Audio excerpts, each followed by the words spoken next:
Welcome in, everybody. Twin City Sports Talk. We got Bruce Kramer, Trevor Kramer, and the Twins hat there. Today, we're going to be going through some of the best, maybe free agent, maybe trade acquisition, backup QB options for the Vikings heading into the 2026 season. And a little side note on that, we are both still fully in on McCarthy. But with how the year has gone this year, you're not going to go into next year with Max Brosmer as QB2, most likely. It's a Wolves game day today, and the Wild coming off a huge win last night. We'll cover just a little bit of that. But shorter episode today. So, Trevor, any thoughts before we begin, or what? No, just ready to get this started. It's an early morning here. We each got work. Really. Very early for us old people. Yeah, we have no excuses, but we like to make them. So, all right. First off, I think so. I think there's been a lot of talks about, I could say, like Joe Burrow and many other guys. I mean, Daniel Jones now coming in with an Achilles injury. I think that would be more and more likely for him to sign here for 1 year rehab because he knows the system. He liked playing here. He said in that interview that he thinks it kind of like kickstarted his career again, being here with Kevin O'Connell and just learning how we roll in our system and how we attack each game and everything. So I think that could be a possibility. But I think the main one people have said is, so Mac Jones is he's the backup right now in San Francisco. He's played like half the games there, I think. And he put up some impressive stats for those games that he did play in San Fran when Purdy was hurt. Actually, I should pull up his stats right now. But Trev, how confident would you feel with Mac Jones coming in as a QB2 next year? I mean, he's like pretty productive with San Fran. Pretty much basic system here, right? Good coach. I would say Shanahan slightly better than O'Connell, but that's like no knock on O'Connell. But I mean, good offense to another good offense. Good coach. I think he would do just fine. You've got the weapons. Realistically, I just don't see it happening. I think there'll be a more desperate team to go for Mac Jones, just because obviously the Vikings are still very much so committed to McCarthy. Yeah, as discussed. I mean, that's not even really well, that's part of the reason. It's the whole McCarthy thing. You still haven't seen a whole lot. We'll see how the final couple weeks go. That's discussed numerous times. Yeah. But yeah, Brosmer realistically undrafted free agent. I'm not even going to worry too much with the Seattle game that how many undrafted rookies are going to go into Seattle. Really, you shouldn't have expected much for fans. Yeah. If it's Mac Jones, yeah, sure, I'll take it. Realistically, I don't think it'll happen, but I'm not. Yeah, I mean, I have to agree with the part where it's probably not going to, like, there's going to be a team that's needs a quarterback that I think Mac Jones is probably going to be the top guy in the offseason that's still, like, not like a Joe Burrow where you have to give up 3 first-rounders and a few players for. Because, I mean, his stats this year in 10 games, 2,105 or 151 yards. The other stat is this year 7.4 yards per attempt. That's the highest of his career. So he's throwing the ball downfield and making good use of it. He has 13 touchdowns and 6 interceptions in those 10 games. So either way, he's been having a good year with San Fran when he gets the playing time. I know some people in San Fran are arguing, like, should he be starting over Purdy right now? Because Purdy's had a few weeks with a few clunkers, I think he had like 3 picks last week or the week before in either a close game or a loss. I forget. But, yeah, Mac Jones would be a great option. I agree with Trevor. I don't really think it's attainable or going to happen in any way, but either way, I have a list of, like, 3 or 4 unrestricted free agents. So the top one going into this offseason is Daniel Jones. Now his like market value before the injury was going to be like 45 million. He was going to get a payday. We're going to have to see how the injury affects it, which sucks for him. I actually don't know how much he should be getting at that point then, you know? Are you talking post Achilles now? Yeah. Yeah. I don't have a read on that. I don't know. I feel like so with the Colts, I am confident they're just going to keep him. You're not going to get too cute with it. You pretty much did commit. Well, when you have your Achilles rupture, it completely flips plans a little bit. But they pretty much mortgaged, I don't say your future, but yeah, both your first rounders for the next years and the Sauce Gardner trade. So, yeah, you kind of need to have a quarterback. He's played very well. I know he cooled down a little bit right before the injury, but still, that's a team where. I mean, it's a really good roster, really good team. Yeah, you've got your weapons and all that. Don't get cute with it. I mean, yeah. I think Colts are just going to keep him. You're going to do. I think they'll respect him a little more just because you have seen enough. It's kind of like the ACL injury, right? When you tear your ACL as well. I mean, it's a terrible injury, but it's so frequent now. Where they're also learning how to deal with it better in the NFL and stuff. I mean, like you said, it's really frequent. But and I mean, I guess the biggest concern everyone will have is he's been known for his mobility and his scrambling ability, and I'm sure that'll be fine. But there's a very good chance it won't be, what it used to be. It might, or it probably will take a dip. But overall, I mean, he should probably be fine. I think they'll give him a kind of like a both player friendly and team friendly, where he's going to take essentially a pay cut now because of the injury. See how you bounce back, but he also won't get like another 1 year deal. I think he'll be 2 or 3 year deal. Maybe you get him at like 30 million, kind of the whole. I would think exactly the Sam Darnold thing, but also like a team option after the first or second year. Be able to walk away if it does go bad. But no, I think the Colts will just keep him, and then in the meantime, for like the first half of next year, or a little more than maybe like 60% of the games, the first 60%, do they trust Richardson enough? Probably not. I don't think so. I don't think people think he'll get a shot. Worst comes to worst, he'll be the third string. But I think he's just gone. He'll be on a new team. So then it's just who the Colts target. Who do they sign? Maybe swing a trade for a late pick. Unless they trust Riley Leonard, the quarterback out of Notre Dame, rookie this year. But either way, I'll bring up the next name here. Next name is interesting because obviously he had the buzz coming here this offseason. It seemed, well, we actually kind of know that he was just kind of begging to come here. We never really offered him Aaron Rodgers. He wants obviously to be on a winning team. I don't know. This may be his last year. If it isn't, I think he's going to make a strong push after watching JJ play this year. And he's going to say, you guys need me, which, yes, I still like the decision of not signing him and keeping JJ as starter this year. But I do wonder because I definitely think it would have gone better with Aaron this year, like a lot better. But it is interesting.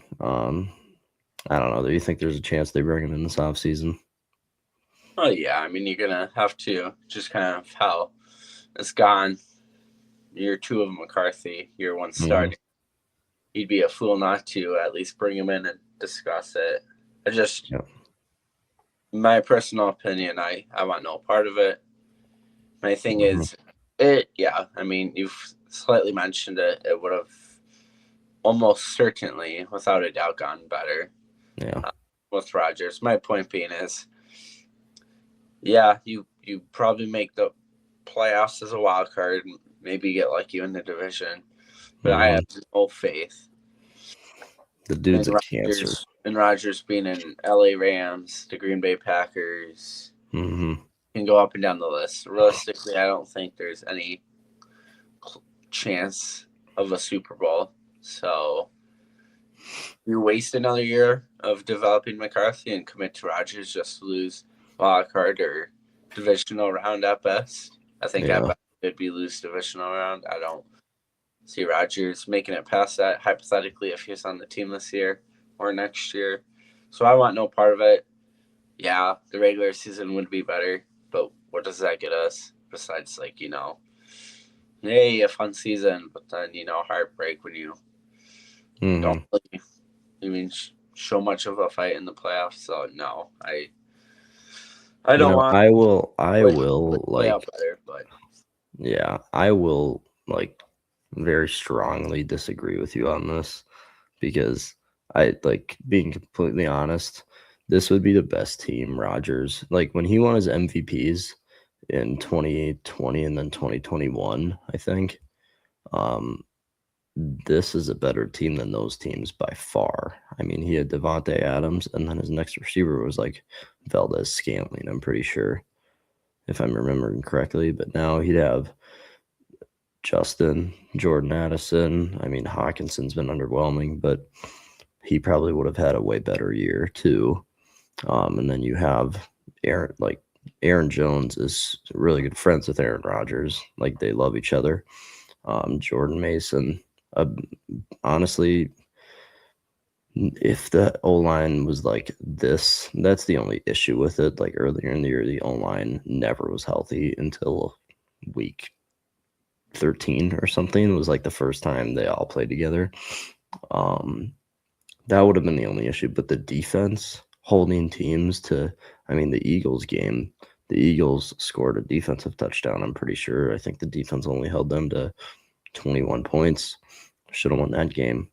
I think the Vikings, with the defense too, I don't know if they would have won the Super Bowl, but I think they would have had a way better chance with Rodgers this year. I'm not saying I don't like the decision because you need to develop your quarterback, but right. I think it would have been a very fun year. It would have been exactly what Brett Favre did in 2009. It would have been like a blueprint replica of that. All right, next quarterback before we get too in the weeds with that. I'll give you a couple at the same time here. So first one, actually two Giants players. We got Russell Wilson and Jameis Winston, two veteran guys. I have a feeling Russ's career is kind of done now. He started a few weeks in New York. He failed. He's kind of just tanked his career. He was going in he was just riding a line to be a Hall of Famer in Seattle, a Hall of Fame career. And then when he goes to Denver, everything started going terribly for him. I don't know if there was one, it would be Jameis, but I don't think Kevin O'Connell could survive that with Jameis Winston. It would be fun to see him slinging it around, especially too if you keep Addison with Winston. But no, he ain't coming here. Never say never, but I don't see the fit. I don't think most people do. It would be funny and fun to watch, though. But no, realistically, on Russell Wilson as well, I think he's just done. Whether he wants to retire or sit as a free agent, I don't really think. He'll probably sit as a free agent, but I really don't think anyone's going to sign him. He's going to tell himself that he still can play. I just have that feeling he doesn't, or he can't. All right. The last two that I'm going to bring to the table, two backups. First one, you've had him on your practice squad, maybe the 53-man once, but Jake Browning, he's had some good. It's unlikely. He's really gone down the toilet this year, but last year when he took over, or the year before that in 23, when he took over for Burrow, he looked great. He looked good for a few games this year, but for the most part, it was bad. So I mean, him and then the Packers backup Malik Willis.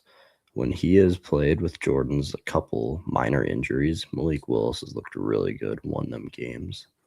Oh, yeah. So, Yeah, no, I think Willis also. I think Willis and Mac Jones are going to, I mean, unless something kind of comes out of nowhere, I think Mac Jones and Willis are both going to be your top two targeted. So I think Willis is just a straight up free agent. So he basically has all the control.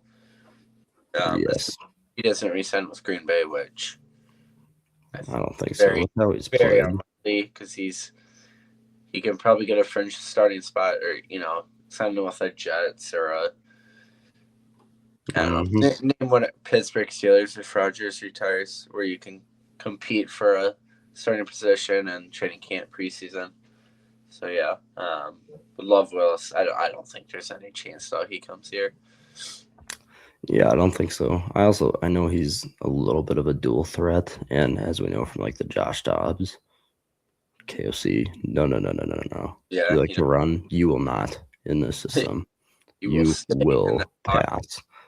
You will take hits. You will die, Carson Wentz. I do not care.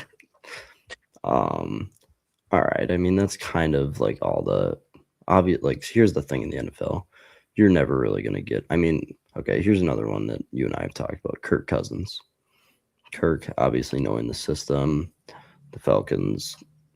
I mean, I haven't read into that situation a lot, like because he's still under contract, right? You would know more about this one than me. Yeah, I mean, I haven't heard recent updates, but the whole thing when he signed that massive 4-year deal 2 years ago, right? So this is year 2 of 4. My understanding, and I haven't looked at it in a little bit, my understanding is better way to say is most of the guaranteed money he got was covered year 1 and year 2, which is looking at that contract. So now that most of those guarantees are done, the Falcons already paid off a large chunk of the salary. I think year 3 and 4 is more so just the base, and then whatever's left of the remaining money. So they want to cut him, which is almost certainly going to happen because he has no trade value, if anything. At absolute best, which I only see list is a 6. If you're lucky, maybe 7th, but he's almost certainly just going to be cut, so he'll be a free agent again. Yeah, I've had the debate. I know we go back and forth. I don't think he's already secured all the money. He's pretty much, or he is just backup quarterback value, or his role is backup quarterback. With the experience for a young quarterback, so if he'd be willing to know that he would be the, if you want to call it, mentor.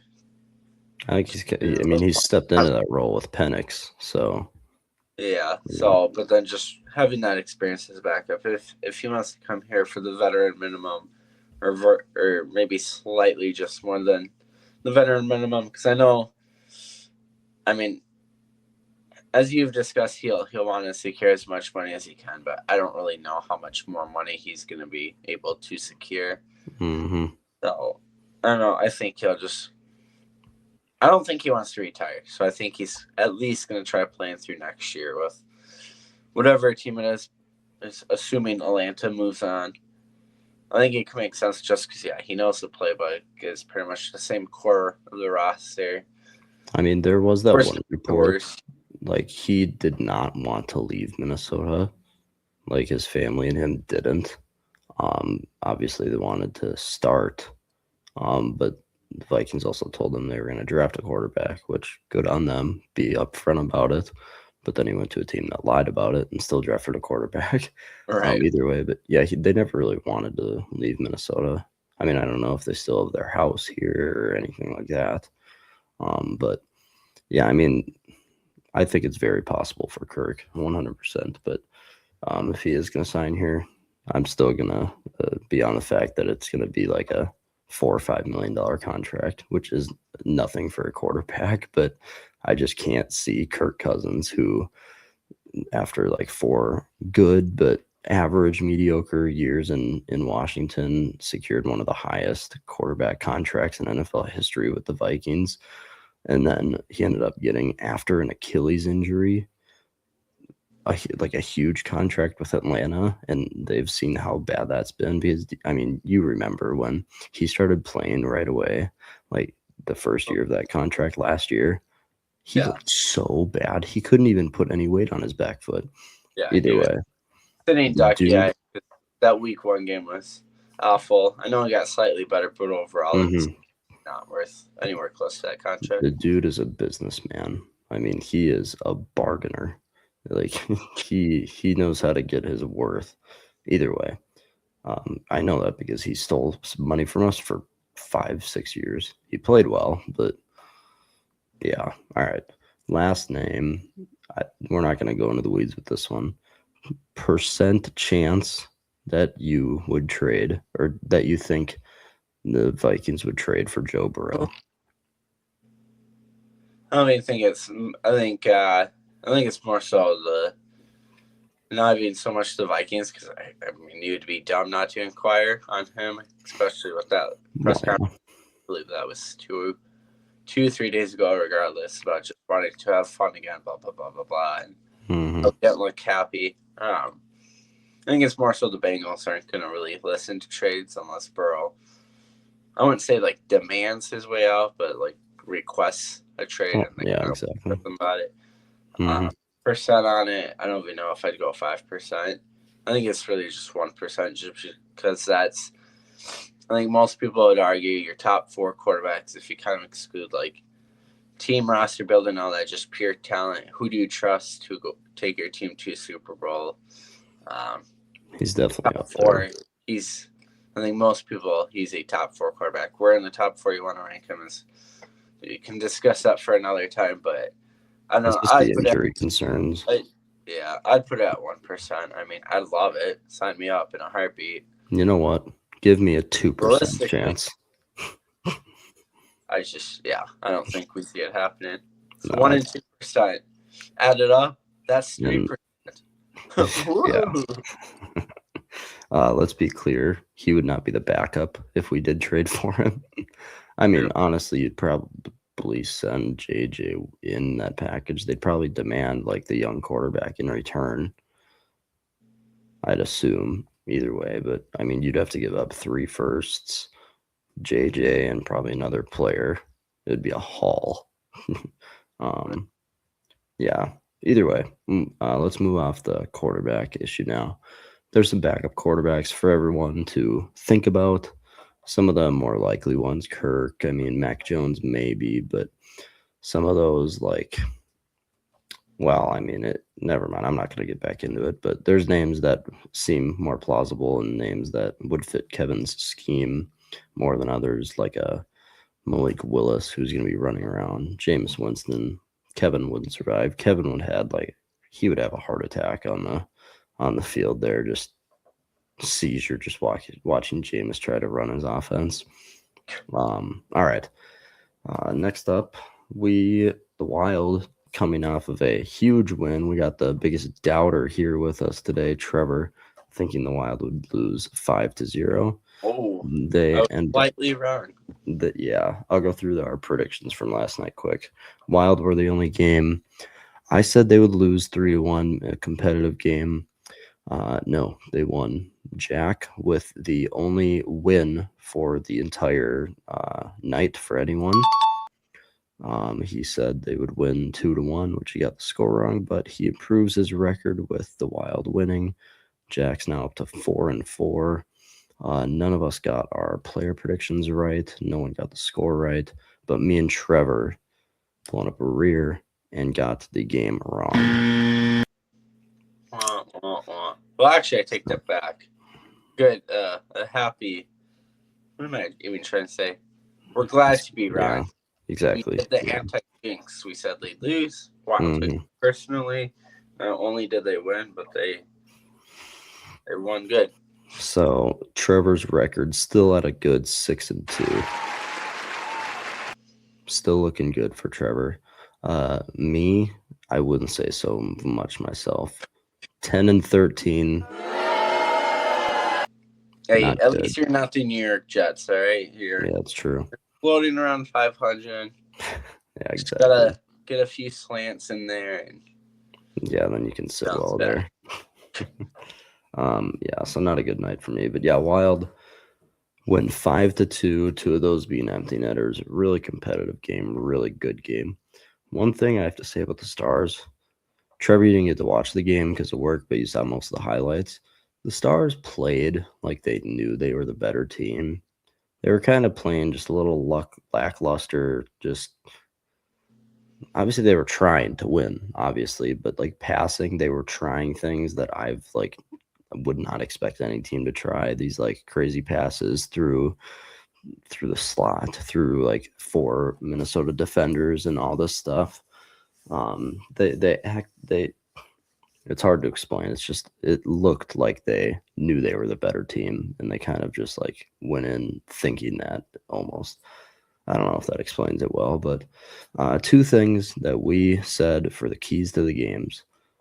One, get pucks on net and get the rebounds. If people go back, the first goal by Eriksson Ek was literally that specifically. It was a shot by Matt Boldy, and Eriksson Ek was right in front of the net getting dirty, and he put it in easily. I mean, Ottinger had no chance on it. Zach Bogosian has a one-timer snipe off the face-off for the second goal, his first goal of the year. So good for Zach. 2 defensemen get the point on that because Zeev got the assist on that. And one quick thing on the whole Bogosian goal. Mhm. If you include power play goals with the just simple one-timer from a D-man from the blue point or blue line. Yeah. I don't know. It's just a nice play. You don't really see that in hockey because defensemen are playing on their. I'm blanking on the right word, but they're not on their like one-time side. Yep. Generally, so I don't know. It's just a fun play. It's all compact. He was asked in the intermission about it, and he was like, "I wasn't even expecting that pass. That was a play. We were getting it to Zeev. Zeev was actually supposed to have the one-timer, but Zeev got the face off, and then he dished it over to Zach. So that was good. Well, that's And the a third, play then too. I didn't hear about that, but because there's no hesitation, Zeev got it immediate pass over. Yeah, I will say Zeev is playing a lot more confident recently, skating well, puck handling well. I mean, when he's entering the zone, it seems like he's way more under control. He was trying to do way too much to start the year, try to skate through a bunch of guys and try to find the hero pass is what we could call it here. But no, he's been playing more under control and in system. So Zeev, I like that from him. All right, the third goal scored by Mojo Marcus Johansson. This was a beautiful goal set up by Matt Boldy on a saucer pass that went right across the middle, saucered over 2 Dallas defenders. Mojo with the one-timer there puts it home. Beautiful goal, and we're celebrating. I mean, that was a really nice goal with 12 minutes left in the third period. And then they scored 2 empty netters, one from Boldy and one from Johansson. Boldy, he's improving. He's reaching that superstar level. His stick handling is great. He's not going to get the puck stripped away from him many times. But tonight, 2 assists and a goal for him. Obviously an empty netter, but it doesn't show up like that on the stat sheet. But what a night for Matt Boldy. Marcus Johansson had another great night. Eriksson Ek, we said it. Get dirty. Like, you need to be in front of the net, get some rebounds.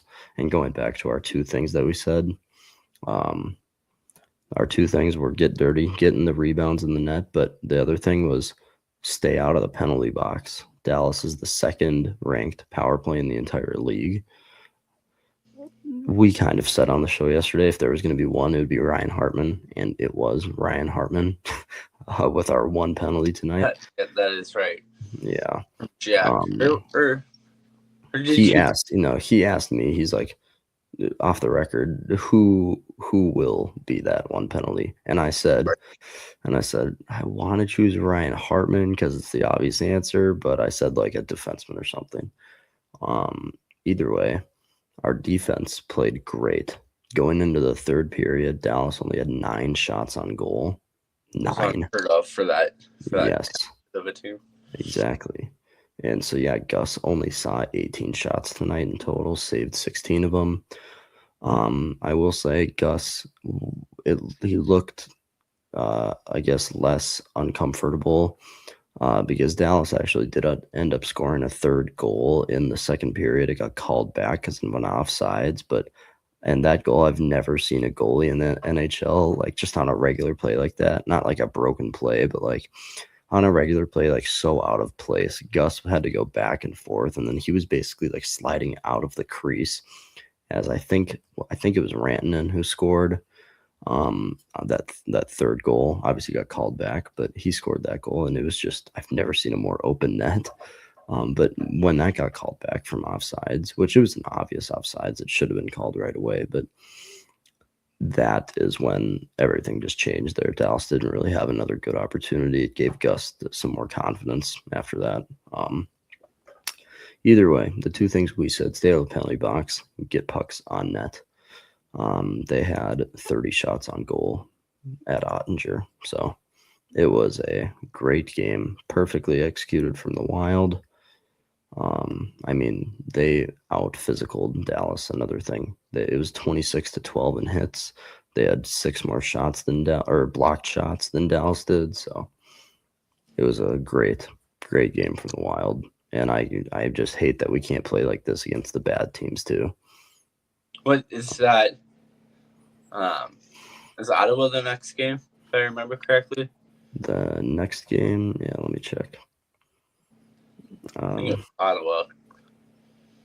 Yeah, it's Ottawa, Boston Capitals in this homestand. Not to get carried away, but that's such a wild thing to do. So they'll play this about as well as you can play as a complete team against Dallas, and then now coming into the Ottawa game. I mean, Ottawa's they're going well right now. They're 14-12-2, I think. But either way, the point stays the same. You beat the Avalanche, who are the hottest team in the league. Then you beat the Stars, who are the hottest team. And then you also went into Winnipeg like 2 weeks ago and beat them, and you haven't beaten them in 9 games. That was a 9-game losing streak to them. You're beating these teams, but got to do it to the teams you should be beating. But this is a big stretch for the Wild. 19-3 Boston. Boston doesn't even have an overtime loss, so just 19-3.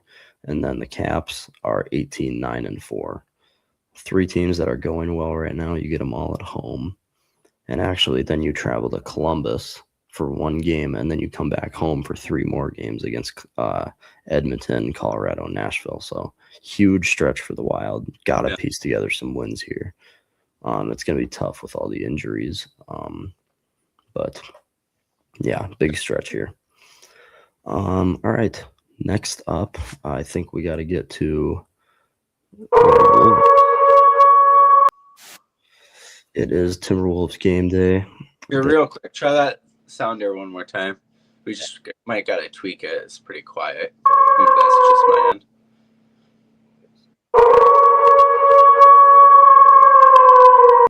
If not, never mind. We'll tweak it.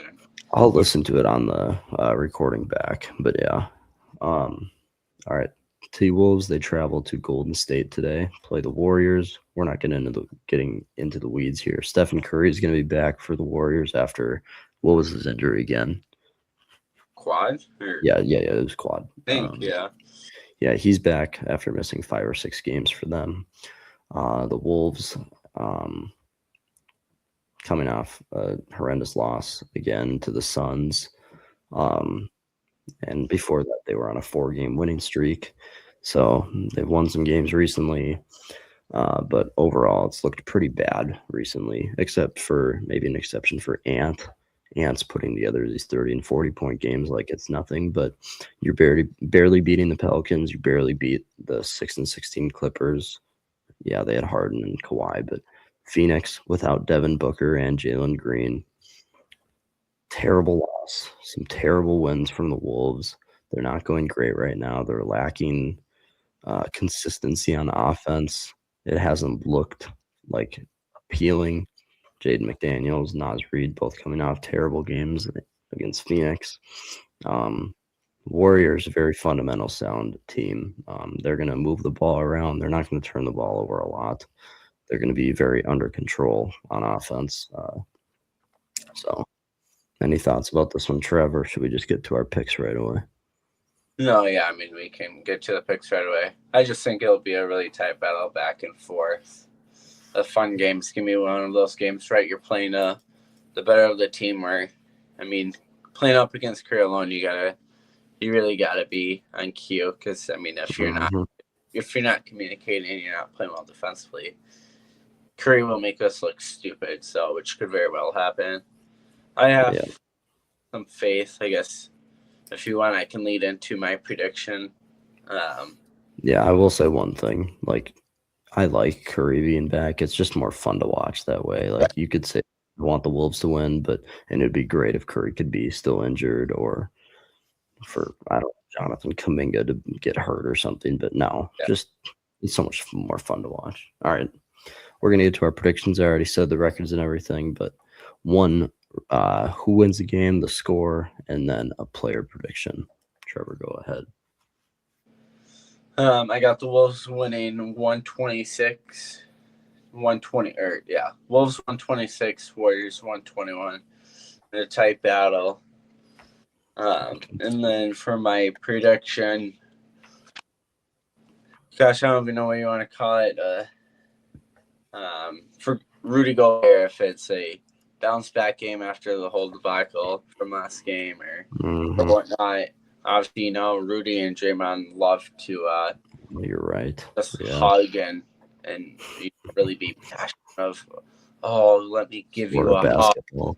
Hug. Anyways, Gobert, I think he'll have a strong performance because I know Warriors for the however many years it's been haven't really had any true big man threats. I just have a good Gobert game, so he'll go for, if you want to write this down, so he'll be double-digit points, so 10 points or more for Gobert, on top of 20 or more rebounds, and to top it off, he'll have at least 2 blocks. So 2 or more blocks. Okay. 10 plus points, 20 plus rebounds. Kind of a parlay from Trevor here. Yeah. So 10 plus points, 20 plus rebounds, 2 plus blocks. Yeah. All right. I actually like that a lot. Unless I'm blanking, like who is Draymond like one of their quote unquote, because he's a very undersized center, if you'd want to call Draymond. Well, so they have Quinton Post, and actually, I'm pretty sure Draymond is injured right now, so that even helps you out even more. Darn it! I want to see those guys hug again. Well, okay, I'm looking. It says personal status, so he could be back tonight. All right, I also looked up like a report, and there's nothing about the game. Wow, I'm really rusty right now. DeAndre Ayton, what did he? No, he's on Lakers. Lakers. Okay. Yeah, never mind. No, but the kid from Indiana, Trace Jackson Davis, he's also injured because he would usually be their center. Okay, so they are. Yeah, so I mean, this is and Al Horford. I mean, he can play Horford defense. On the. Oh, wow. How old's that dude? 48. Yeah. Philip Rivers of NBA, we'll call it. His 18th year in the league, but yeah, either way, you got a good thing going with Gobert. They're gonna have a struggle or a hard time guarding him today. He's probably gonna rack up some big numbers on the boards. And another thing for people, our points category of our predictions, it's if you get the score right of a game, and if we get the NBA score right of a game, we get 5 points because it's almost impossible to predict the score of an NBA game. For both teams, yeah. Yeah. Let alone one. Yeah, and then the player prediction is still 1 point for that category. I also, with now seeing the injuries more and more, we're going to play good defense. I mean, that's Finch, kind of staple right there. So I'm not, I mean, you always have to worry about Stephen Curry. I'm not as worried as I probably should be about it. I mean, we play good defense most of the time, and Dante is always active. I got the Wolves winning. I don't know if it's going to be that high of a scoring game. I'm going to go 117 to 107. So win by 10 for the Wolves. As for a player prediction, so one of the biggest talkers from the Phoenix game, our last game, was Bones Highland going off for 19 points. I'm not saying I don't like Bones Highland, but you don't really see a bench guy like a far into your bench guy like that have like the same game twice. Really, not a lot of the time can bench players do that. Would it be fair if I said Bones Highland will have 6 or less points? Or should I do 5? Yeah. I don't know. I mean, I think you're fine. Because we usually like to, for these predictions, 50% chance of it happening or lower, and it's kind of just a collective thing. People, if you exclude his last game, I mean, he's barely even played. Yeah. Well, I think of it too, like the Wolves,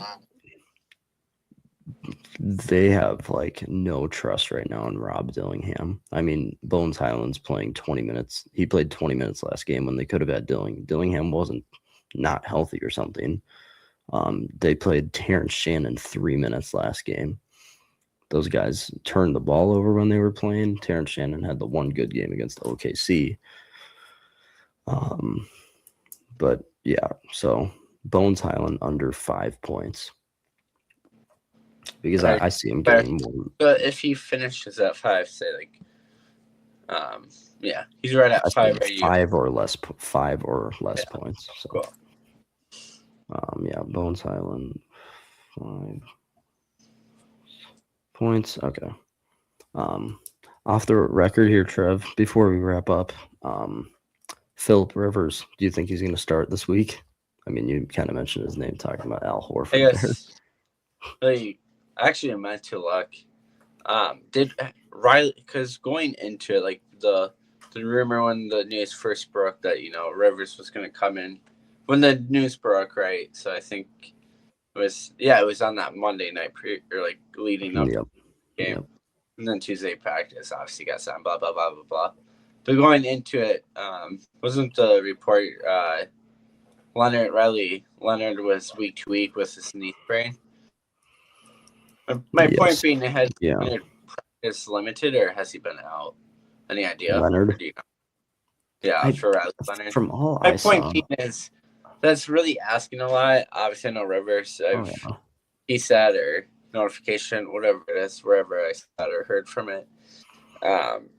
He was helping coach one of his bajillion kids in their high school football, using pretty much the Colts playbook or like place or scheme, whatever you want to call it. So he's so familiar. He was constantly, weekly, talking with blanking on the Colts coach. What's Shane Steichen. Yeah, Steichen. They're talking weekly about just game planning, plays, how the team's doing, blah blah blah blah. So they have that relationship, which obviously makes way more sense than why you're pulling a 44-year-old Rivers and all that. Do I think he'll start? I guess we'll see if he practices, or the whole practice report for Friday for the Colts, if Leonard's practicing at all. Mm-hmm. If he's not practicing, I guess maybe do start him, because, gosh, Brett Rippin, us Vikings fans, oh gosh, is he awful. He's more of just a coach. He can't play. If Leonard's ruled out, which I think realistically is probably going to be the case, if he initially after this game on Sunday was ruled week to week. So I guess he'll start. Yeah, I don't think that's whatsoever. But I will say, if for whatever reason they start ripping, or somehow Riley Leonard is able to start on Sunday against Seattle, I still think come a week and a couple days from now. So 9 days from now, because this is Friday morning right now for us. I think he starts the following Sunday, if not this Sunday. Because why would you bring him in? Why would you do all this? So for sure. Maybe tomorrow. Tomorrow being Saturday, I feel like tomorrow we could get into like more of a deeper dive with the rest of the NFL too, because specifically this week too, there are some huge games this week. I mean, Chargers, Chiefs are really fighting for a playoff spot there. Bills, Patriots, that's a huge one. And then Packers in Denver. Denver's won 10 straight. Lions, Rams for America's Game of the Week. Oh, yeah. And obviously the Colts and Seahawks, Phillip Rivers versus Sam Darnold. So there's some big games this week, but tomorrow we're going to have Vikings pregame, obviously. Vikings Sunday Night Football against Dallas. We're going to have that up, but maybe we could get into a deeper dive with the rest of the league too. I think that would be kind of fun. Yeah, I agree. Either way, we're going to wrap it up here for this morning. Covered some of the backup options for next year, and we'll get more into the weeds with that come the off season. Maybe the Vikings snoop around in the draft for a later draft pick there and pick a Drake Lindsay in 2 years, 3 years maybe, but not this year.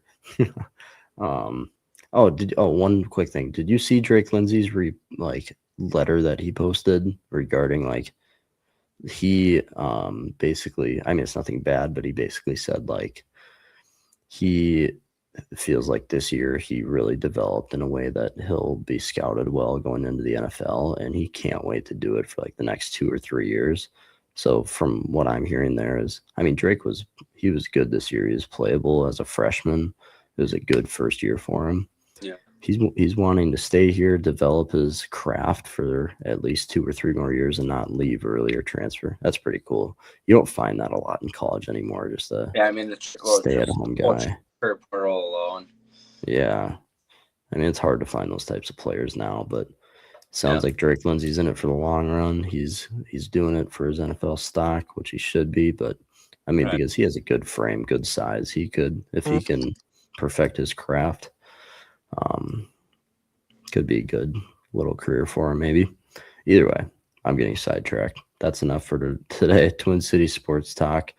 Bruce Kramer, Trevor Kramer. Make sure you guys go follow the Instagram, TikTok, Spotify, and YouTube. But other than that, we'll see you guys tomorrow for a Vikings pregame. Peace out.